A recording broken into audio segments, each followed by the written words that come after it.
There is a phrase in the book of Há uma Revelation frase no livro do Apocalipse que tem provocado muita curiosidade. As pessoas têm diferentes visões do que João quis dizer quando ele escreveu uma das mensagens para uma congregação na Ásia Menor. Estou falando da congregação da Filadélfia. Ele falou com pessoas, e quando olhamos na Bíblia, e há algumas exceções para isso, mas, no geral, especialmente no livro do Apocalipse, quando João escreve para os discípulos, percebemos que, em algumas das congregações, as pessoas não são tão fiéis, o que deixa Deus extremamente insatisfeito. E não é assim que deveria ser. Geralmente, na Sagrada Escritura, tem uma hipótese que, se você é crente, você é um verdadeiro crente que irá andar em obediência e que estará comprometido com as coisas de Deus. E no versículo que iremos estudar daqui a pouco, vemos que há um benefício, uma recompensa para quem persevera e permanece na fé. A frase de que estou falando é quando o Messias diz: "Eu te guardarei da hora da tentação." Embora algumas traduções usem outros termos, sem problemas. Fala-se aqui sobre um período de dificuldade, um período de calamidade, algo que não queremos estar lá para ver.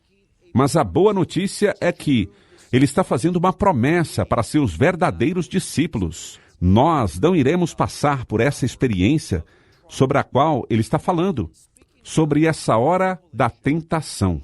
E ao falar do livro do Apocalipse, precisamos nos lembrar de que João escreve com frequência ao comparar dois grupos.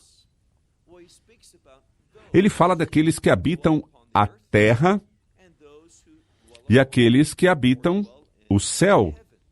Porém, estes dois termos não têm nada a ver com o local onde eles fisicamente se localizavam, visto que aqueles que falam de morar no céu estão localizados na terra. Quanto aos que habitam na terra, ele está falando para aquelas pessoas que estão comprometidas com o mundo. Lembre-se do que o mesmo autor, João, falou na sua primeira epístola, onde ele diz: ser um amigo do mundo é ser um inimigo de Deus. E então, o que ele quer dizer? Aqueles que habitam na terra, o seu compromisso, a sua cidadania é deste mundo. Eles são amigos do mundo, o que os faz inimigos de Deus. E aqueles que habitam no céu, como já disse, não estão ainda no céu. Eles também estão nesse mundo, mas eles não pertencem ao mundo. A cidadania deles não é desse mundo, pois eles são pessoas do reino. Eles são comprometidos com a verdade do reino. Eles pertencem a um reino celeste, mesmo embora eles estejam aqui. E eles demonstram sua cidadania no reino do céu pela maneira como se comportam. Eles não fazem o que o mundo quer. Eles fazem algo bem diferente. Eles se submetem às instruções de Deus. Então, lembre-se disso ao ler o nosso texto. Agora eu te convido a pegar sua Bíblia e olhar comigo em Apocalipse capítulo 3, no versículo 10. O que encontramos nessa passagem da Sagrada Escritura é o Messias falando por meio desta mensagem que João está transmitindo ao dizer: porque você guardou minha palavra de resistência, de perseverança. Percebemos aqui que se trata de uma expectativa. Uma outra passagem que vem à minha mente é Mateus 24, versículo 13, onde o Messias está falando, e ele diz: aquele que perseverar até o fim será salvo. Este versículo causa muita confusão, já que a palavra salvo tem uma diversidade de aplicações. Algumas vezes, o termo será salvo simplesmente significa será curado. Outras vezes, tem a ver com a vida de alguém sendo colocada em ordem, na ordem apropriada. E ainda outras vezes, obviamente, fala de uma forma espiritual ao se referir à redenção. Ou seja, o termo realmente tem uma variedade de aplicações. A palavra salvação também pode ser analisada como a palavra vitória. Assim, o que o Messias está fazendo é nos dando encorajamento. E eu amo o fato de que, tão frequentemente, nós temos o Messias querendo nos encorajar. E assim, ele diz, aquele que perseverar até o fim. Ele quer nos dizer que a vitória está vindo. Você será vitorioso. Não desista. Não fique desanimado. Persevere, pois no final está a vitória. Isso é o que ele está dizendo. É uma palavra de encorajamento. E será que realmente acreditamos que a nossa salvação está baseada em nossa perseverança? Isso seria heresia. Isso seria um ataque contra a mensagem, o poder e tudo o que o Messias realizou naquela cruz. Portanto, nós somos salvos por aquilo que ele fez, não pelo que nós fazemos. É simplesmente uma palavra de encorajamento. Resista, persevere até o final, porque desse modo você irá experimentar a vitória. Dando sequência, ele diz, porque você guardou minha palavra de resistência, de perseverança, ele diz, também eu te. E observe, eu coloquei a ênfase no pronome ti, porque o texto em grego é assim. Reforçando, ele diz, eu também te guardarei.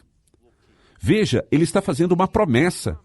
Ele está dizendo, você ouviu minha palavra de comando para se manter fiel em todas as circunstâncias. Nós somos chamados a sofrer pela fé. Nós seremos perseguidos. E este final dos tempos, este período de perseguição dos crentes, está chegando, está rapidamente se aproximando. A Sagrada Escritura tem grande importância, não apenas para o que é chamado aqui de Congregação Filadélfia, mas também para você e para mim. Ele diz, porque você manteve minha palavra de resistência, também eu te guardarei. Guardarei do quê? Vamos ver? Da hora da tentação. Aquele, e a próxima palavra significa está vindo. Mas aqui ela tem a ver com aquilo que virá no futuro. O que está vindo no futuro sobre o mundo todo. Afinal de contas, sobre o que ele está falando? Ele está falando sobre a ira de Deus que está vindo. E não apenas a ira de Deus, pois também sabemos o que diz no livro da segunda carta aos Tessalonicenses, que nos últimos dias, por causa que as pessoas rejeitaram a verdade, Deus irá enviar o que é conhecido como ilusão ou engano. Vamos então perceber o que isso quer dizer. Há uma lei espiritual. Quando você rejeitar a verdade, não estamos falando aqui daqueles que não sabem ou que não estão cientes, mas o contexto diz especificamente, quando você sabe a verdade e a rejeita, o que você está fazendo é um convite a se tornar um engano. Você está chamando as mentiras, falsidades e enganos para você. Então, não é o que Deus está dizendo, é simplesmente uma lei espiritual. E isso é o que acontece na palavra de Deus, criada por Ele mesmo. Então, aqui diz, também eu te guardarei. E a ênfase em ti, eu te guardarei da hora. Ou seja, de um período de tempo, da provação que, no futuro, está vindo sobre todo o mundo para experimentar aqueles que habitam sobre a terra. E o que isso nos diz? Não é para as pessoas do reino, não é para aqueles que são verdadeiros discípulos. Tal passagem simplesmente apresenta uma promessa. Esse tempo de tentação, em algumas Bíblias, certamente tem um significado daquilo que ele sugere como a palavra tentação ou provação, pois se trata de calamidade, de angústia, é uma palavra de sofrimento. E por isso ele está dizendo, ao invés de você estar aqui para este período de calamidade, eu vou te manter longe de tudo isso. Um versículo da Sagrada Escritura que vem à minha mente, na primeira carta aos Tessalonicenses 5, versículo 9, que geralmente eu menciono quando falo sobre o final dos tempos, é que Deus não nos escolheu para a ira, mas para que tenhamos a salvação, ou seja, que experimentemos a vitória. Então, o que a Sagrada Escritura diz é que você tem um testemunho. Você me ama. Você está comprometido com minha palavra. E você tem demonstrado isso com sua perseverança e resistência.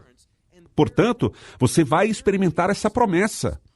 Não é o nosso trabalho que nos revela a essa experiência. Ele simplesmente está ordenando o povo. Ele está simplesmente dizendo que os verdadeiros crentes irão se comportar dessa forma, que os verdadeiros crentes vão receber algo. E o que é esse algo? Que o próprio Messias vai nos livrar desta hora de provação. E eu acredito que isso é algo que Deus tem designado para aqueles que pertencem ao mundo. E o que é? É a sua ira. Nós não estaremos aqui, nós não fomos escolhidos para a ira, mas ao invés, para obter a salvação. Então tudo isso quer dizer que o Messias irá nos tirar desse mundo antes da hora que a ira de Deus caia. Por outro lado, nós iremos sofrer outro tipo de tribulação? Sim, claro que sim. Temos a promessa de que vamos sofrer, sim. Por exemplo, como está no livro dos Atos dos Apóstolos, somos informados que é necessário, ou seja, que é absolutamente uma obrigação, é necessário atravessar muita tribulação para entrar no reino de Deus. E que tribulação?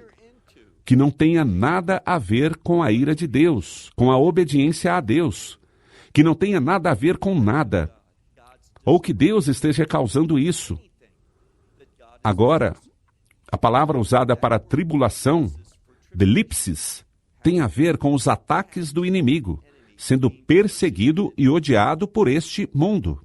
Este versículo, então, nessa carta à congregação da Filadélfia, tem uma grande palavra de encorajamento para nós, que não fomos escolhidos para a hora da provação, a hora da calamidade, a hora da angústia. De fato, Ele irá nos manter longe de tudo isso. Ele irá afastar tudo isso.